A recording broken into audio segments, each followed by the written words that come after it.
Halo dulur, selamat datang di Madu United, channel fans MU paling netral. Menang dipuji, kalah dibully. Di video kali ini kita akan membahas beberapa berita terbaru dari Manchester United. Ada update-update baru yang menurutku sangat menarik untuk kita bahas bersama. Langsung aja kita masuk ke berita yang pertama. Sir Jim Ratcliffe dan petinggi Manchester United akan membiarkan Ruben Amorim untuk memutuskan masa depan Marcus Rashford. Ratcliffe tidak akan mengintervensi, meski keputusan Amorim untuk meninggalkan nama Rashford dari seleksi dapat menurunkan nilai pasar sang pemain. Memang sepertinya penjualan dari Marcus Rashford ini sudah tidak bisa dihindari lagi ya teman-teman. Mengingat di beberapa match sebelumnya Manchester United sudah tidak memasukkan Marcus Rashford ke dalam skuad, bahkan dari bangku cadangan. Memang nggak salah Sir Jim Ratcliffe bilang kalau ketidakterlibatan Marcus Rashford dalam setiap pertandingan itu nanti akan menurunkan nilai pasarnya. Tapi di lain sisi, mungkin ini sebagai bentuk ketegasan dari Ruben Amorim terhadap perilaku yang kurang bagus dari Marcus Rashford sebagai sebuah tim di Manchester United. Apalagi kalau teman-teman tahu baru-baru ini ya, kabarnya Marcus Rashford ini tidak suka dengan tindakan dari agennya yang diam-diam mencari pembeli yang mau menerima Marcus Rashford. Ya gimana ya? Sekarang kita kembalikan saja ke Marcus Rashford. Dari wawancara sebelumnya yang bilang kalau dia ingin mendapatkan tantangan baru, ya ini akan menjadi tantanganmu yang terbaru gitu loh. Tidak dimasukkan ke dalam squad Manchester United, lalu masih berusaha untuk mencari klub lain yang mau menerima Rashford. Ya ini tantangan yang harus kamu jalani. Buah dari apa yang kamu bicarakan kepada media. Laki-laki tidak bercerita, men. Laki-laki itu menunjukkan kualitasnya. Dan Marcus Rashford tidak bisa menunjukkan hal itu.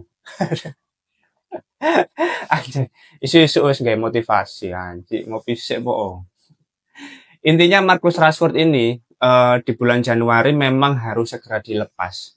Karena kalau Marcus Rashford ini sudah berhasil dijual, yang pertama aku akan menganggap manajemen yang sekarang ini luar biasa hebat dalam melakukan negosiasi untuk melepas Marcus Rashford.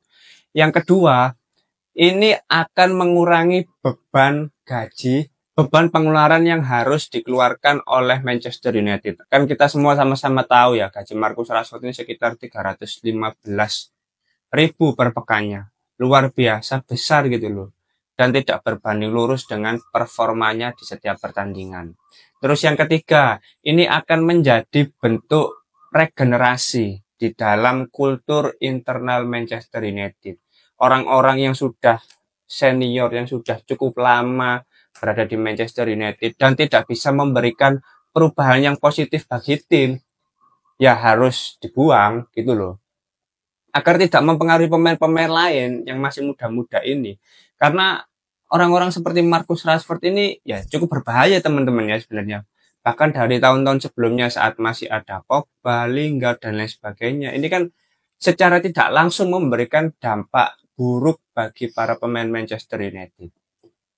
Maka dari itu, penjualan Marcus Rashford ini akan menjadi tugas yang sangat penting bagi manajemen Manchester United di bulan Januari nanti.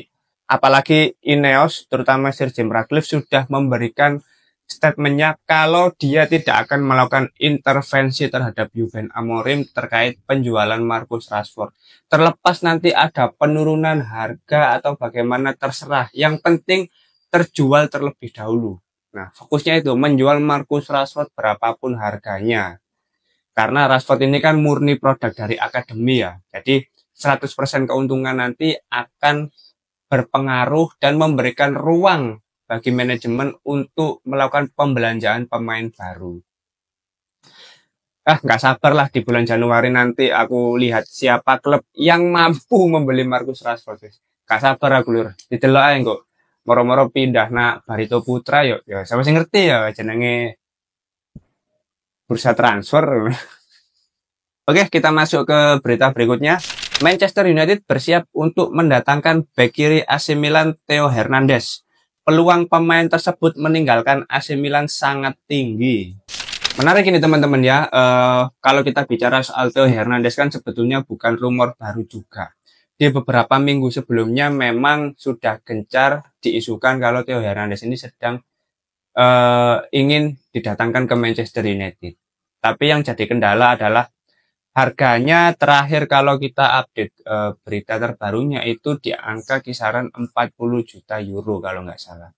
Ya harga yang cukup besar, tapi kalau aku melihat pemain yang berposisi sebagai bek kiri ini kan ketersediaannya di bursa transfer juga tidak banyak. Dan kualitasnya juga apa ya, masih belum teruji gitu loh. Apalagi kalau kita bicara soal klub-klub di luar Premier League.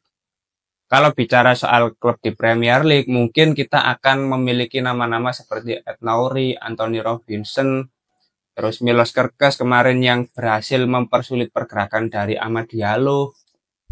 Tapi kalau di luar Premier League, ya menurutku Theo Hernandez dan Alphonso Davies itu nama yang paling realistis. Tapi mengingat Alphonso Davies ini kontraknya, kabarnya akan diperpanjang di Munchen, ya Theo Hernandez ini akan menjadi opsi lain yang cukup bagus menurutku. Selain dia sudah menjadi pemain yang matang di usianya yang saat ini menginjak 27 tahun, dia juga memiliki sisi leadership karena dia mengemban sebagai kapten ya di AC Milan untuk saat ini. Terus selain itu dia juga memiliki ketahanan fisik yang bagus, yang mana itu sangat dibutuhkan di skema Ruben Amorim. Apalagi pemain yang berposisi sebagai wingback ini kan harus sering bantu serangan, harus sering bantu di lini pertahanan. Jadi membutuhkan ketahanan fisik yang bagus. Oke lah, di Manchester United memiliki Diogo Dalot yang memiliki ketahanan fisik yang bagus. Tapi ketahanan fisik yang bagus saja tidaklah cukup. Butuh otak untuk apa ya? Merealisasikan visi dalam skema yang ingin diterapkan oleh Ruben Amorim gitu. Dan Theo Hernandez harusnya menjadi opsi lain yang sangat bagus ya. Ya semoga nanti di bursa transfer Januari akan ada negosiasi. Karena sebetulnya kalau dari sisi AC Milan sendiri itu nggak masalah kalau mau melepas Theo Hernandez. Asalkan harganya cocok. Nah harganya itu di kisaran 40 jutaan ya. Mungkin akan ada negosiasi perihal harga karena Manchester United juga sepertinya di bulan Januari tidak akan belanja jor-joran. Tapi mengingat di posisi kiri Manchester United ini masih sangat ringkih, sangat rapuh. Mau nggak mau harus mendatangkan pemain baru.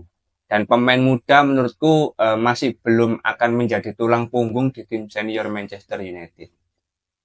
Jadi tetap ya harus mendatangkan pemain baru yang sudah matang, yang sudah jadi. Kita nggak bisa secara keseluruhan menempatkan pemain-pemain muda, pemain-pemain akademi di dalam tim senior Manchester United. Takutnya yang pertama minim pengalaman. Yang kedua, kalau misalkan pemain ini sudah bagus, dia akan apa ya?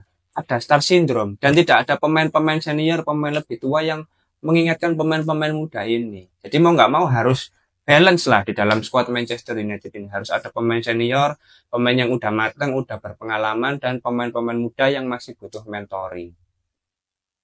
Sikat Theo Hernandez di bulan Januari. MU butuh kemenangan yang pasti di setiap pertandingan. Oke, kita masuk ke berita berikutnya. Manchester United sedang dalam pembicaraan dengan agen Victor Osimhen. Persyaratan pribadi tidak akan menjadi masalah. Kepergian Marcus Rashford pada bulan Januari dapat membuka kemungkinan kesepakatan dengan Victor Osimhen. Wah, menarik ini ya. Meskipun ini kabar yang sangat baru juga, rumornya ini masih sangat fresh ini ya.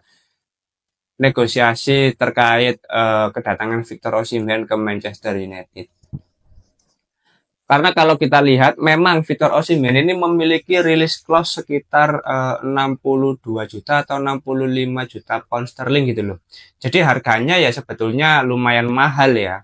Dan tapi kalau kita lihat secara performa dan striker yang dimiliki Manchester United saat ini, kualitasnya masih jauh dari Osimhen. Dan Osimhen ini benar-benar tipikal striker yang dibutuhkan oleh Manchester United ya. Striker-striker yang goal getter lah, yang dikasih umpan seperti apapun itu bisa dikonversi menjadi gol gitu loh. Karena kalau kita lihat ya, permasalahan di Manchester United kan ya gitu-gitu aja, lini pertahanan bagus tapi finishingnya jelek. Finishingnya bagus, lini pertahanannya jelek. Nggak ada yang konsisten di setiap lini itu.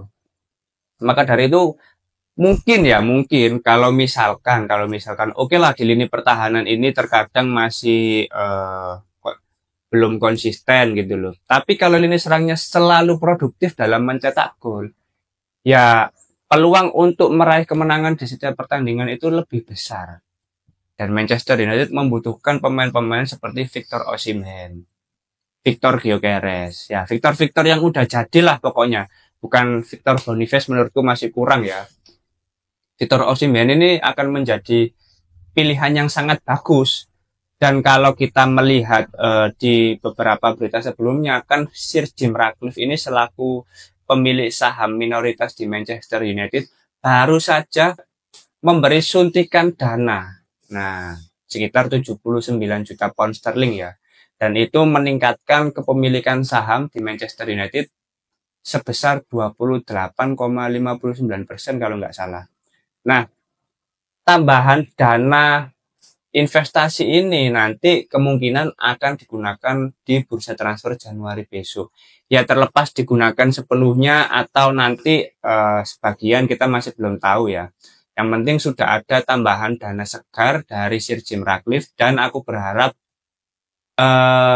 dana ini bisa dialokasikan dengan maksimal di bursa transfer besok. Jangan sampai di bursa transfer Januari nanti ada pembelian yang mengecewakan. Ada investasi-investasi bodong. Ya sekalipun pembelian pemain-pemain muda yang masih prospek harusnya secara harga masih lebih terjangkau. Dan kalaupun membeli pemain dengan harga mahal harus pemain yang sudah jadi. Victor Osimhen, Theo Hernandez menurutku ini pemain-pemain yang memang sangat layak diperhitungkan kedatangannya ke Manchester United. Ya kita semua hanya bisa berharap ya Victor Osimhen ini benar-benar bisa didatangkan ke Manchester United. Karena asli loh, butuh banget. Maksudku kalau misalkan berhasil mendatangkan Victor Osimhen, pemain-pemain seperti Joshua Zirkzee, Rasmus Højlund ini akan lebih tergerak, akan lebih termotivasi untuk meningkatkan kualitas individunya.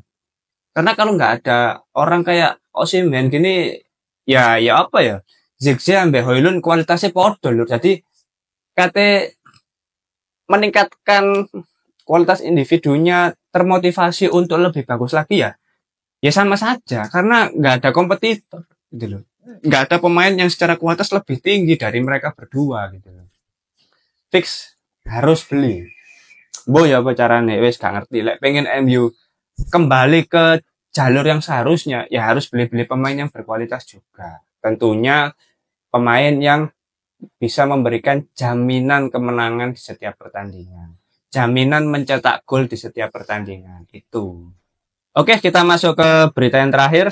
Salah satu klub Eropa yang tidak disebutkan namanya ingin merekrut Alejandro Garnacho dengan status pinjaman dengan opsi pembelian senilai 60 juta pound sterling. Wow, menarik ini teman-teman ya. Ada klub lain yang berminat untuk mendatangkan Alejandro Garnacho. Ya sebetulnya aku sendiri gak masalah sih. Selama nanti ada pengganti baru yang kualitasnya jauh di atas Alejandro Garnacho maupun Marcus Rashford. Karena kalau kita lihat secara performa, ya Alejandro Garnacho ini kan sebenarnya biasa ya. Terlalu dibesarkan oleh media-media Inggris. Bahkan semenjak dia rambutnya disemir, terus ya performanya ya nggak terlalu mengesankan gitu loh. Dia masih dianggap bagus sampai saat ini ya karena ketolong golnya ya. Dia masih bisa memberikan kontribusi gol di beberapa pertandingan. Dan masih masih ada etos kerjanya lah untuk pemain seumuran dia itu. Tapi kalau kita lihat di setiap pertandingan, ya dribble nggak pernah lolos. Kalau buntu juga andalannya back pass. Egonya masih sangat tinggi, cara memberikan suplai-suplai yang matang kepada striker Manchester United ya sulit gitu loh. Di sisi lain kalau misalkan ada klub lain yang berminat, ya aku sih mending dijual. Karena Garnacho dan Marcus Rashford ini kan produk akademi dari Manchester United ya. Jadi 100% keuntungan akan dapat dialokasikan untuk membeli pemain baru. Gak apa-apa jual. Marcus Rashford dan Alejandro Garnacho akan menjadi target penjualan yang sangat penting bagi Manchester United di bulan Januari nanti. Semangat untuk para manajemen, aku menunggu kerja-kerja luar biasamu di bulan Januari nanti. Jason Wilcox, Omar Berada, Christopher Vivell dalam mendatangkan pemain, aku berharap kualitas kerjamu nanti akan dipertaruhkan di bulan Januari besok. Waduh. Oke, mungkin itu beberapa update terbaru dari Manchester United. Kalau teman-teman ada opini lain, langsung tulis saja di kolom komentar. Kita diskusi santai seperti biasa. Terima kasih sudah menonton video ini. Jangan lupa like, komen, dan subscribe. Salam.